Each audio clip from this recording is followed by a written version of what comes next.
La cultura en la era del consumo. Autoría de Zygmunt Bauman. Sobre la base de estudios realizados en Gran Bretaña, en Chile, en Hungría, Israel y Holanda, un equipo de 13 miembros dirigido por el respetado sociólogo de Oxford, John Goldthorpe, llegó a la conclusión de que ya no es posible diferenciar fácilmente a la élite cultural de otros niveles más bajos en la correspondiente jerarquía, mediante los signos que otrora eran eficaces: la asistencia regular a la ópera y a conciertos, el entusiasmo por todo lo que en algún momento se considere, entre comillas, arte elevado, y el hábito de contemplar con desprecio lo común, desde las canciones pop hasta la televisión comercial. Ello no equivale a decir que ya no existan personas consideradas, en gran medida por ellas mismas, integrantes de una élite cultural, verdaderos amantes del arte, gente que sabe mejor que sus pares no tan cultivados de qué se trata la cultura, en qué consiste y qué se juzga como il faut o como il ne faut pas, apropiado o inapropiado para un hombre o una mujer de cultura.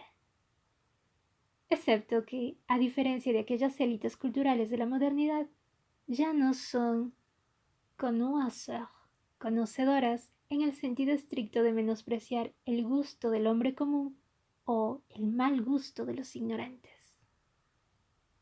Por el contrario, hoy resulta más apropiado calificarlos de, entre comillas, omnívoros, recurriendo al término acuñado por Richard A. Peterson, de la Vanderbilt University. En su repertorio de consumo cultural hay espacio para la ópera y también para el heavy metal y el punk, para el arte elevado, entre comillas arte elevado, y también para la televisión comercial, para Samuel Beckett y también para Terry Pratchett. Un mordisquito de esto, un bocado de aquello, hoy una cosa, mañana otra, una mezcolanza, de acuerdo con Stephen Fry, autoridad en tendencias de la moda y faro de la más exclusiva sociedad londinense, así como estrella de exitosos programas televisivos. Fry admite públicamente lo siguiente: una persona puede ser fanática de lo digital y a la vez leer libros. Puede ir a la ópera, mirar un partido de cricket y reservar entradas para un recital de Led Zeppelin, sin partirse en pedazos. ¿Te gusta la comida tailandesa? ¿Pero qué tiene de malo la italiana? Epa, calma, me gustan las dos. Sí, se puede. Me puede gustar el rugby, el fútbol y los musicales de Stephen Sondheim, el gótico victoriano y las instalaciones de Damien Hirst, Herb Alpert y de Tijuana Bros, y las obras para piano de Hindemith, los himnos ingleses y Richard Dawkins, las ediciones originales de Norman Douglas y además los iPods, el billar inglés, los dardos y el ballet. Fin de la cita. O bien tal como lo anunció Peterson en 2005, sintetizando 20 años de investigación, dijo: observamos un deslizamiento en la política de los grupos de élite, desde aquella intelectualidad snob que desdeña toda la cultura baja, vulgar o popular de masas, hacia la intelectualidad omnívora que consume un amplio espectro de formas artísticas populares, así como cultas. Fin de la cita. En otras palabras, ninguna obra de la cultura me es ajena. No me identifico con ninguna en un 100%, de manera total y absoluta, y menos aún al precio de negarme otros placeres. En todas partes me siento como en casa, a pesar de que, o quizá porque, no hay ningún lugar que pueda considerar mi casa. No se trata tanto de la confrontación entre un gusto refinado y otro vulgar, como de lo omnívoro contra lo unívoro, la disposición a consumirlo todo contra la selectividad melindrosa. La élite cultural está vivita y coleando. Hoy está más activa y ávida que nunca, pero está tan ocupada siguiendo hits y otros eventos culturales célebres que no tiene tiempo para formular cánones de fe o convertir a otros.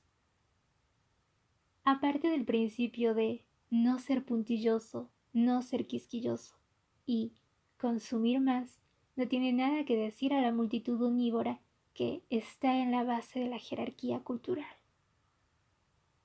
Y sin embargo, como se lee en una obra de Pierre Bourdieu de hace apenas unas décadas, hubo un tiempo en que cada oferta artística estaba dirigida a una clase social específica, y solo a esa clase, en tanto que era aceptada únicamente o primordialmente por esa clase. El triple efecto de aquellas ofertas artísticas: definición de clase, segregación de clase y manifestación de pertenencia a una clase, era, de acuerdo con Bourdieu, su esencial razón de ser, la más importante de sus funciones sociales, quizá incluso su objetivo oculto, si no declarado. Según Bourdieu, las obras de arte destinadas al consumo estético indicaban, señalaban y protegían las divisiones entre clases, demarcando y fortificando legiblemente las fronteras que separaban unas de otras. A fin de trazar fronteras inequívocas y protegerlas con eficacia, todos los objetos de arte, o al menos una significativa mayoría, debían estar destinados a conjuntos mutuamente excluyentes, cuyos contenidos no correspondía mezclar, ni aprobar o poseer de forma simultánea. Lo que contaba no era tanto sus contenidos o cualidades innatas como sus diferencias, su intolerancia mutua y la prohibición de conciliarlas, características erróneamente presentadas como manifestación de su resistencia innata e inmanente a las relaciones morganáticas. Había gustos de las élites, alta cultura por naturaleza, gustos mediocres o filisteos típicos de la clase media, y gustos vulgares, venerados por las clases bajas. Y mezclar esos gustos era más difícil que mezclar agua con fuego. Quizá la naturaleza abominara del vacío, pero lo indudable era que la cultura no toleraba una mélange. En la distinción, Bourdieu dijo que la cultura se manifestaba ante todo como un instrumento útil concebido a conciencia para marcar diferencias de clase y salvaguardarlas, como una tecnología inventada para la creación y la protección de divisiones de clase y jerarquías sociales. En resumen, la cultura se manifestaba tal como lo había descrito Oscar Wilde un siglo antes, cuando decía: quienes encuentran significados bellos en las cosas bellas son espíritus cultivados, son los elegidos, y para ellos las cosas bellas solo significan belleza. Fin de la cita. Los elegidos, es decir, los que cantan loas a aquellos valores que ellos mismos sostienen, al tiempo que se aseguran el triunfo en el concurso de canciones.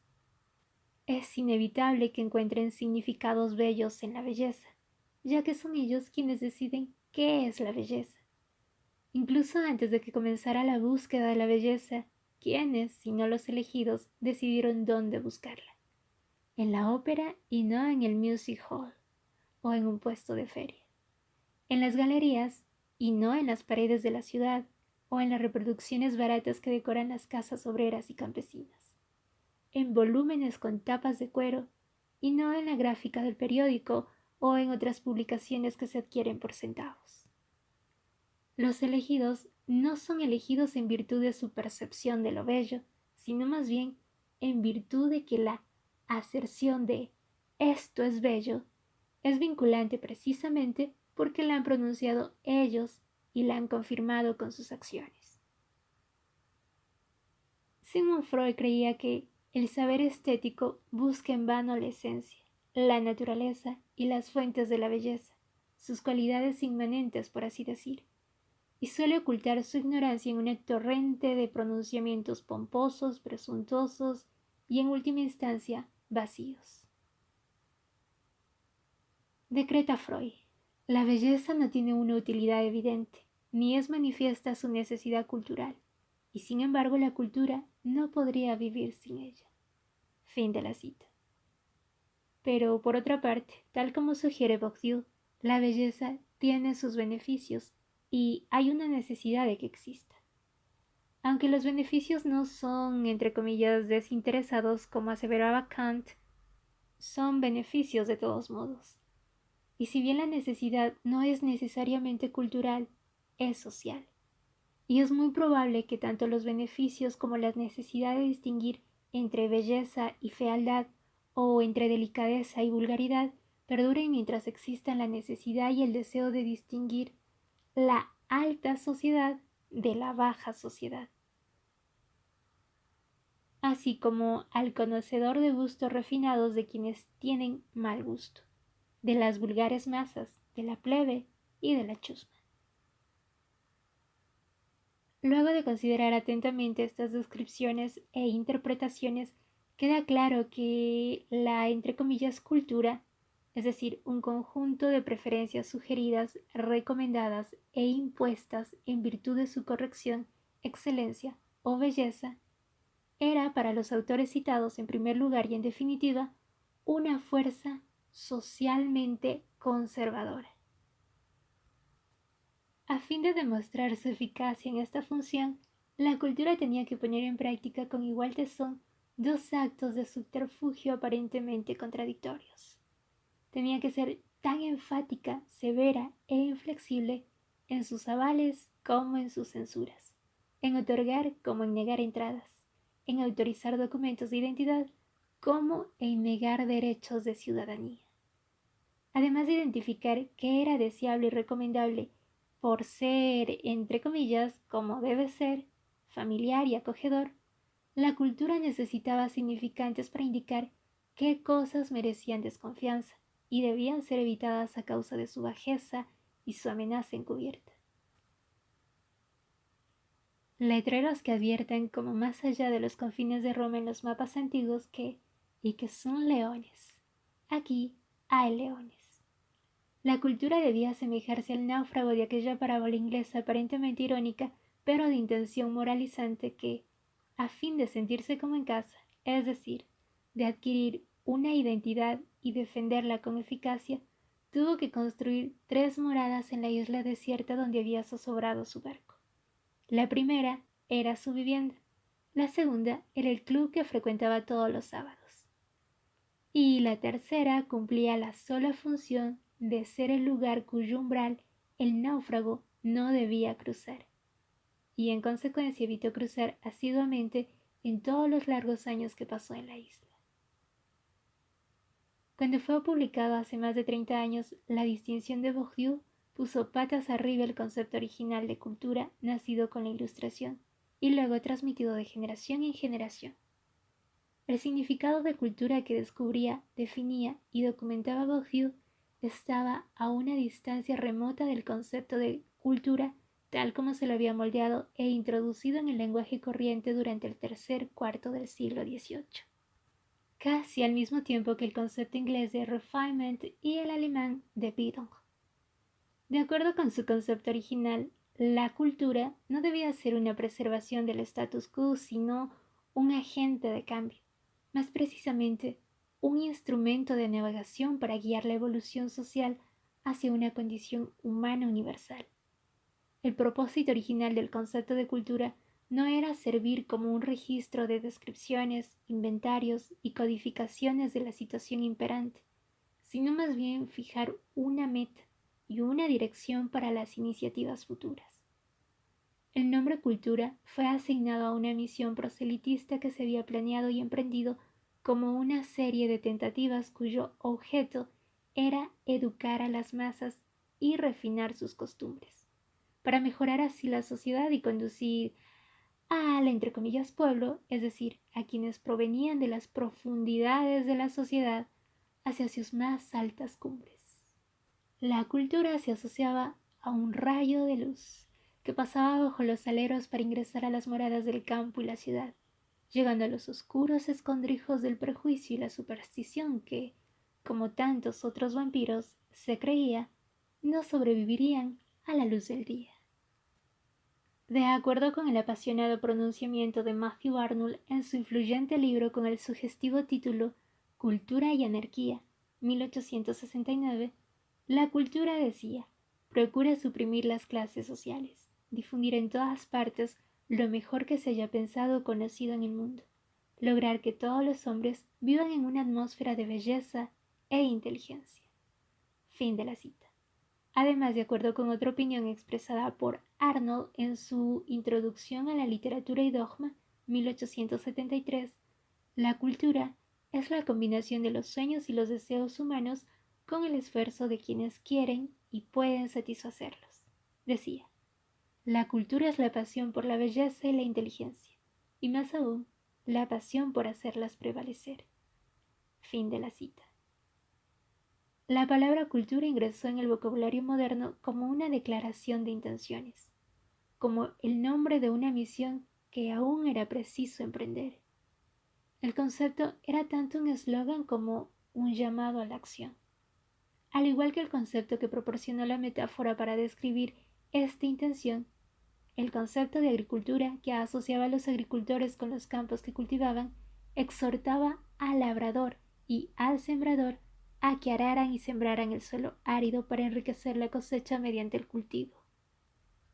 Incluso Cicerón usó esta metáfora al describir la educación de los jóvenes con el término cultura animi. El concepto suponía una división entre los educadores llamados a cultivar las almas, relativamente escasos, y los numerosos sujetos que habían de ser cultivados, los guardianes y los guardados, los supervisores y los supervisados, los educadores y los educandos, los productores y sus productos, sujetos y objetos, así como el encuentro que debía tener lugar entre ellos. De la palabra cultura se infería un acuerdo planeado y esperado entre quienes poseían el conocimiento o al menos estaban seguros de poseerlo, y los incultos, llamados así por sus entusiastas aspirantes a educadores. Un contrato, vale aclarar, provisto de una sola firma, endosado de forma unilateral y puesto en marcha bajo la exclusiva dirección de la flamante clase instruida, que reivindicaba su derecho a moldear el orden nuevo y mejor sobre las cenizas del anciano régimen. La intención expresa de esta nueva clase era la educación, la ilustración, la elevación y el ennoblecimiento del pueblo, de quienes recientemente habían sido investidos del rol de ciudadanos en los nuevos Estado-nación, y el apareamiento de una nación recién formada que se elevaba a la existencia de Estado soberano con el nuevo Estado que aspiraba a desempeñar el papel de fideicomisario, defensor y guardián de la nación. El proyecto de ilustración otorgaba a la cultura, entendida como actividad semejante al cultivo de la tierra, el estatus de herramienta básica para la construcción de una nación, un Estado y un Estado-nación, a la vez que confiaba esa herramienta a las manos de la clase instruida. Entre ambiciones políticas y deliberaciones filosóficas, pronto cristalizaron dos metas gemelas de la empresa de ilustración. Ya se las anunciara abiertamente o se las supusiera de forma tácita, en el doble postulado de la obediencia de los súbditos y la solidaridad entre compatriotas. El crecimiento del entre comillas populacho incrementaba la confianza del Estado-nación en formación, pues se creía que el incremento en el número de potenciales trabajadores soldados aumentaría su poder y garantizaría su seguridad. Sin embargo, puesto que el esfuerzo conjunto de la construcción nacional y el crecimiento económico también resultaba en un excedente cada vez mayor de individuos, en esencia, era preciso desechar categorías enteras de población para dar a luz y fortalecer el orden deseado, así como acelerar la creación de riquezas. El flamante Estado-nación pronto enfrentó la apremiante necesidad de buscar nuevos territorios allende sus fronteras, territorios con capacidad para absorber el exceso de población que ya no encontraba lugar entre los límites del suyo. La perspectiva de colonizar dominios lejanos demostró ser un potente estímulo para la idea iluminista de la cultura, y dotó la visión proselitista de una dimensión completamente nueva que abarcaba en potencia al mundo entero. En exacto reflejo de la idea de ilustración del pueblo, se forjó el concepto de la misión del hombre blanco, que consistía en, entre comillas, salvar al salvaje de su barbarie. Pronto estos conceptos serían dotados de un comentario teórico en la forma de una teoría evolucionista de la cultura, que elevaba el mundo, entre comillas, desarrollado al estatus de incuestionable perfección, que tarde o temprano habría de ser imitada o deseada por el resto del planeta. En aras de esta meta era preciso ayudar activamente al resto del mundo. Ayudar, coaccionándolo en caso de que opusiera resistencia. La teoría evolucionista de la cultura adjudicaba a la sociedad, entre comillas, desarrollada, la función de convertir a todos los habitantes del planeta. Todas sus futuras empresas e iniciativas se reducían al papel que estaba destinada a desempeñar la élite instruida de la metrópoli colonial, frente a su propio, entre comillas, populacho metropolitano.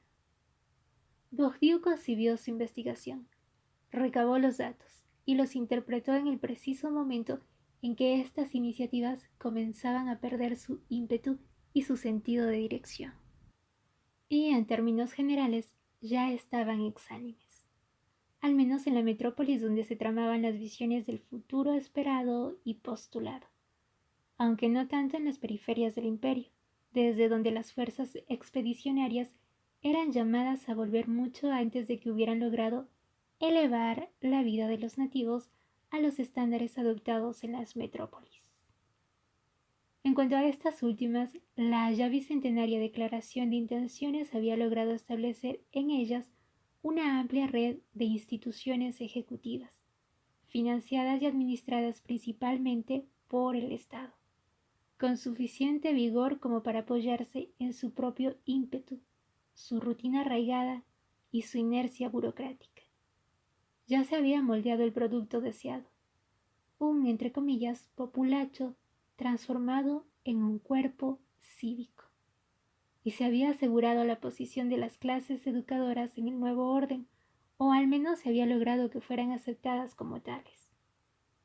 Lejos de aquella audaz y arriesgada tentativa, cruzada o misión de antaño, la cultura se asemejaba ahora a un mecanismo homeostático, una suerte de giroscopio que protegía al Estado-nación de los vientos de cambio y de las contracorrientes, a la vez que lo ayudaba, a pesar de las tempestades y los caprichos del tiempo inestable, a mantener el barco en su rumbo correcto.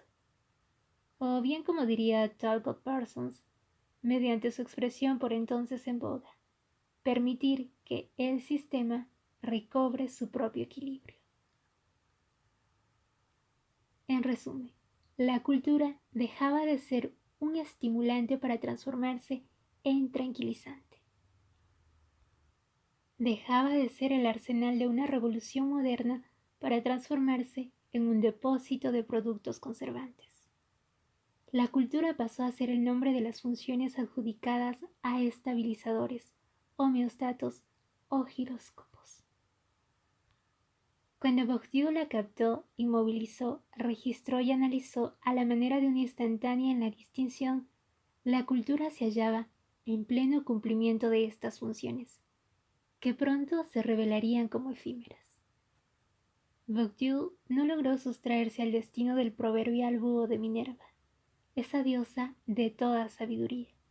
Observaba un paisaje iluminado por el sol poniente, cuyos contornos habían adquirido una nitidez momentánea que pronto se fundiría en el inminente crepúsculo.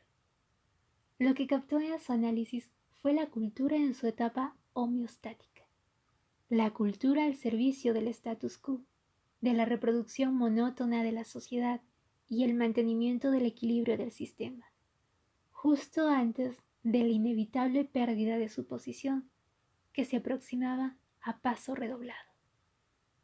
Esa pérdida de posición fue el resultado de una serie de procesos que estaban transformando la modernidad, llevándola de su fase sólida a su fase líquida. Uso aquí el término modernidad líquida para la forma actual de la condición moderna, que otros autores denominan posmodernidad, modernidad tardía, segunda o hipermodernidad. Esta modernidad se vuelve líquida en el transcurso de una modernización obsesiva y compulsiva que se propulsa e intensifica a sí misma, como resultado de la cual, a la manera de líquido, de ahí la elección del término, ninguna de las etapas consecutivas de la vida social puede mantener su forma durante un tiempo prolongado. La disolución de todo lo sólido ha sido la característica innata y definitoria de la forma moderna de vida desde el comienzo. Pero hoy, a diferencia de ayer, las formas disueltas no han de ser reemplazadas, ni son reemplazadas por otras sólidas a las que se juzgue, entre comillas, mejoradas, en el sentido de ser más sólidas y, entre comillas, permanentes que las anteriores, y en consecuencia aún más resistentes a la disolución. En lugar de las formas en proceso de disolución y por lo tanto no permanentes, vienen otras que no son menos, si es que no son más, susceptibles a la disolución y por ende igualmente desprovistas de permanencia. Al menos en esa parte del planeta donde se formulan, se difunden, se leen con fruición y se debaten apasionadamente las apelaciones en favor de la cultura, a la que, recordemos, se había revelado antes de su rol de asistente de las naciones, los estados y las jerarquías sociales en proceso de autodeterminación y autoconfirmación. En esos lugares, ésta pierde rápidamente su función de sierva de una jerarquía social que se reproduce a sí misma. Las tareas hasta entonces encomendadas a la cultura fueron cayendo una por una, quedaron abandonadas o pasaron a ser cumplidas por otros medios y con diferentes herramientas. Liberada de las obligaciones que le habían impuesto sus creadores y operadores, obligaciones consecuentes con el rol primero misional y luego homeostático que cumplía en la sociedad.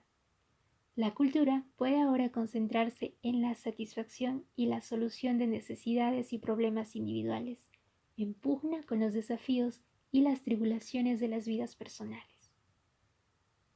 Puede decirse que la cultura de la modernidad líquida, y más en particular, aunque no de forma exclusiva a su esfera artística, se corresponde bien con la libertad individual de elección, y que su función consiste en asegurar que la elección sea y continúe siendo una necesidad y un deber ineludible de la vida, en tanto que la responsabilidad por la elección y sus consecuencias queda donde la ha situado la condición humana de la modernidad líquida, o sea, sobre los hombros del individuo, ahora designado gerente general y único ejecutor de su política de vida. No hablamos aquí de un cambio de paradigma ni de su modificación. Resulta más apropiado hablar del comienzo de una era post-paradigmática en la historia de la cultura, y no solo de la cultura. Aunque el término paradigma aún no ha desaparecido del vocabulario cotidiano, se ha sumado a la familia de las categorías zombies, como diría Ulrich Beck, que crece a paso acelerado. Categorías que deben ser usadas en borrador si, en ausencia de sustitutos adecuados, todavía no estamos en condiciones de renunciar a ellas, como preferiría decirlo Jacques Derrida. La modernidad líquida es una arena donde se libra una constante batalla a muerte contra todo tipo de paradigmas, y en efecto, contra todos los dispositivos homeostáticos que sirven a la rutina y al conformismo, es decir, los que imponen la monotonía y mantienen la predictibilidad.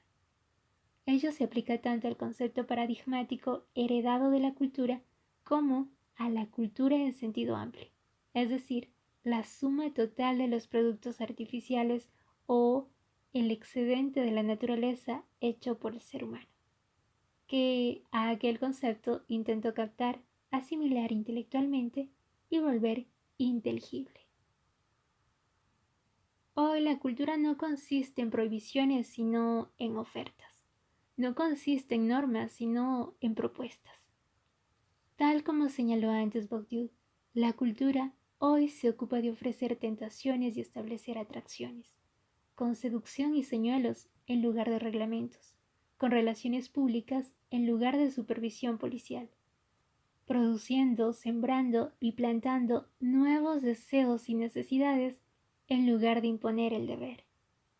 Si hay algo en relación con lo cual la cultura de hoy cumple la función de un homeostato, no es la conservación del estado presente, sino la abrumadora demanda de cambio constante, aun cuando a diferencia de la fase iluminista se trata de un cambio sin dirección, o bien en una dirección que no se establece de antemano.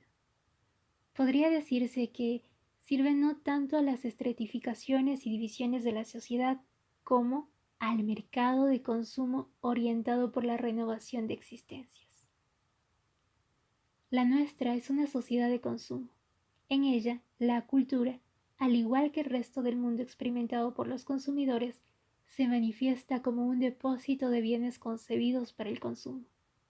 Todos ellos en competencia por la atención insoportablemente fugaz y distraída de los potenciales clientes, empeñándose en captar esa atención más allá del pestañeo.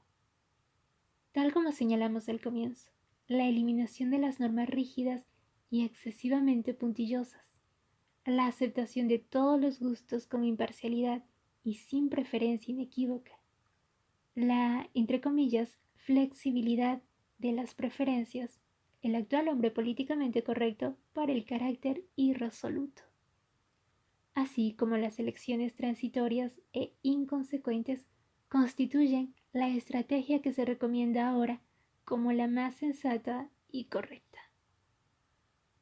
Hoy la insignia de pertenencia a una élite cultural es la máxima tolerancia y la mínima quisquillosidad. El esnovismo cultural consiste en negar ostentosamente el esnovismo. El principio del elitismo cultural es la cualidad omnívora, sentirse como en casa en todo entorno cultural sin considerar ninguno como el propio, y mucho menos el único propio. Un crítico y reseñador de TV de la prensa intelectual británica elogió un programa del Año Nuevo 2007-2008 por su promesa de brindar un conjunto de entretenimientos musicales para satisfacer el apetito de todos. Lo bueno, explicó él, es que su atractivo universal permite a uno entrar y salir del show según la preferencia. Fin de la cita. Es una cualidad digna de elogio y en sí admirable de la oferta cultural en una sociedad donde las redes reemplazan a las estructuras, en tanto que un juego ininterrumpido de conexión y desconexión de esas redes, así como la interminable secuencia de conexiones y desconexiones, reemplazan a la determinación, la fidelidad y la pertenencia. Hay otro aspecto a destacar en las tendencias aquí descritas. Una de las consecuencias de que el arte se quite de encima la carga de cumplir una función de peso es también la distancia, a menudo irónica o cínica, que adoptan con respecto a él tanto sus creadores como sus receptores. Hoy el discurso sobre el arte rara vez adquiere el tono ceremonioso o reverencial tan común en el pasado. Ya no se llega a las manos, no se levantan barricadas, no hay destellos de puñales. Si se dice algo en relación con la superioridad de una forma de arte sobre otra, se lo expresa sin pasión y sin brío. Por otra parte, las visiones condenatorias y la difamación son menos frecuentes que nunca. Tras este estado de las cosas se esconde una sensación de vergüenza, una falta de confianza en sí mismo, una suerte de desorientación. Si los artistas ya no tienen a su cargo tareas grandiosas y trascendentes, si sus creaciones no sirven a otro propósito que brindar fama y fortuna a unos pocos elegidos, además de entretener y complacer personalmente a sus receptores, ¿cómo han de ser juzgados si no es por el bombo publicitario que acaso reciben en un momento dado? Tal como sintetizó diestramente Marshall McLuhan esta situación, cuando dijo: el arte es cualquier cosa que permita a uno salirse con la suya. Fin de la cita. O tal como Damien Hirst, actual niño mimado de las más elegantes galerías londinenses y de quienes pueden darse el lujo de ser sus clientes, admitió cándidamente al recibir el premio Turner, prestigioso galardón británico de arte, cuando dijo: es asombroso lo mucho que se puede hacer con un promedio escolar regular en artes, una imaginación retorcida y una sierra. Fin de la cita.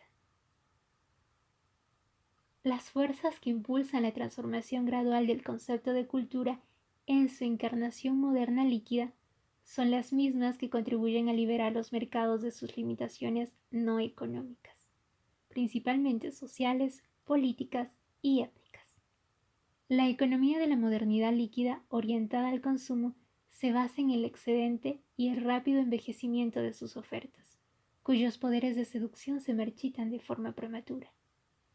Puesto que resulta imposible saber de antemano cuáles de los bienes ofrecidos lograrán tentar a los consumidores y así despertar su deseo, solo se puede separar la realidad de las ilusiones, multiplicando los intentos y cometiendo errores costosos.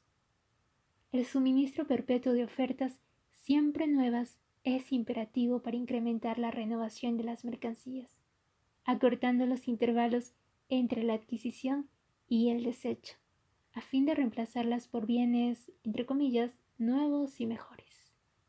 Y también es imperativo para evitar que los reiterados desencantos de bienes específicos lleven a desencantar por completo esa vida pintada con los colores del frenesí consumista sobre el lienzo de las redes comerciales. La cultura se asemeja hoy a una sección más de la gigantesca tienda de departamentos en que se ha transformado el mundo, con productos que se ofrecen a personas que han sido convertidas en clientes.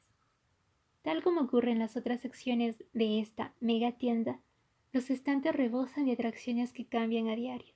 Los mostradores están festoneados con las últimas promociones, que se esfumarán de forma tan instantánea como las novedades envejecidas que publicitan. Los bienes exhibidos en los estantes, así como los anuncios de los mostradores, están calculados para despertar antojos irreprimibles, aunque momentáneos por naturaleza, tal como lo anunció George Steiner, hechos para el máximo impacto y la obsolencia instantánea. Tanto los mercaderes de los bienes como los autores de los anuncios combinan el arte de la seducción con el irreprimible deseo que sienten los potenciales clientes de despertar la admiración de sus pares y disfrutar de una sensación de superioridad. Para sintetizar, la cultura de la modernidad líquida ya no tiene un, entre comillas, populacho que ilustrar y ennoblecer, sino clientes que seducir. En contraste con la ilustración y el ennoblecimiento, la seducción no es una tarea única que se lleva a cabo de una vez y para siempre, sino una actividad que se prolonga de forma indefinida.